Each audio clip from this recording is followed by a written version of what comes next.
Alors tout d'abord bonsoir et merci d'avoir participé à cette soirée In the Mood for Books spéciale Xavier Leclerc.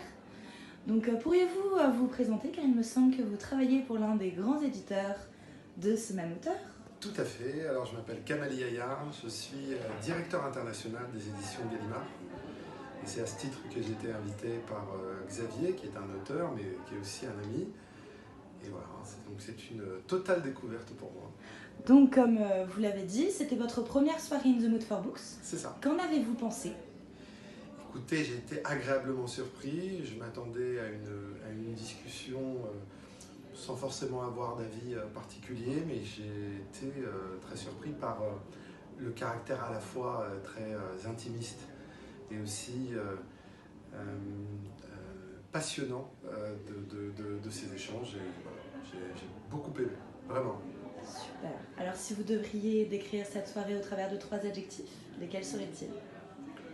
Captivant, envoûtant et spirituel. Merveilleux. Si vous aviez quelque chose à retenir, à transmettre aux futurs lecteurs de Xavier Leclerc quant à son œuvre, qu'est-ce que ce serait? Que souhaiteriez-vous leur dire?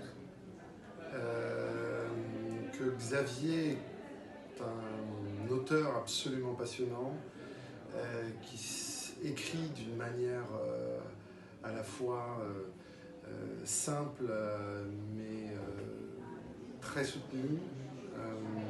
Son texte est captivant. Je pense que beaucoup pourraient s'y reconnaître.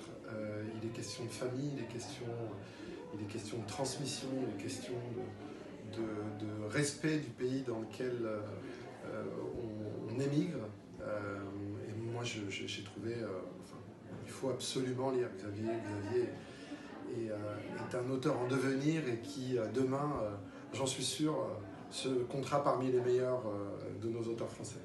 Mais écoutez, c'est merveilleux car Nathalie Vigne pense la même chose et c'est pourquoi elle l'a invitée ce soir. Pour revenir sur le sujet In the Mood for Books, oui. Qu'avez-vous le plus apprécié dans la méthode de Nathalie?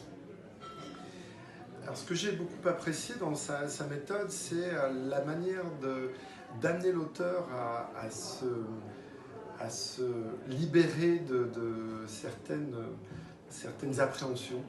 C'est sûr que quand on est à la place d'un auteur et qu'on mène un exercice d'interview quasiment quotidiennement, on s'attend toujours à avoir les mêmes questions, à avoir toujours les mêmes façons de traiter l'ouvrage.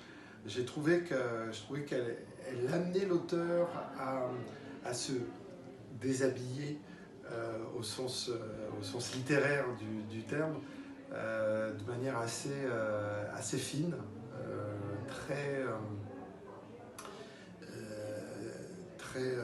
je trouve qu'elle travaille avec énormément de finesse. Le fait d'entrecouper aussi cette interview d'intermèdes musicaux, je trouve que c'est la respiration qu'il nous faut quand on est autant ému par ce genre d'échange. Je vous remercie, vous avez devancé ma prochaine question, donc nous allons faire la dernière. Souhaiteriez-vous revenir à ces soirées et les recommanderiez-vous à vos amis? Alors de ce pas, d'ailleurs je n'ai même pas attendu cette interview pour les recommander, j'ai déjà envoyé 2 SMS pour dire il faut venir à In the Mood for Books. Bah écoutez, c'est merveilleux, n'hésitez pas à scanner notre petit code QR code qui vous emmènera directement à Instagram de Nathalie, sur laquelle vous retrouverez prochainement cette magnifique vidéo. Et bravo Nathalie, bravo. Merci.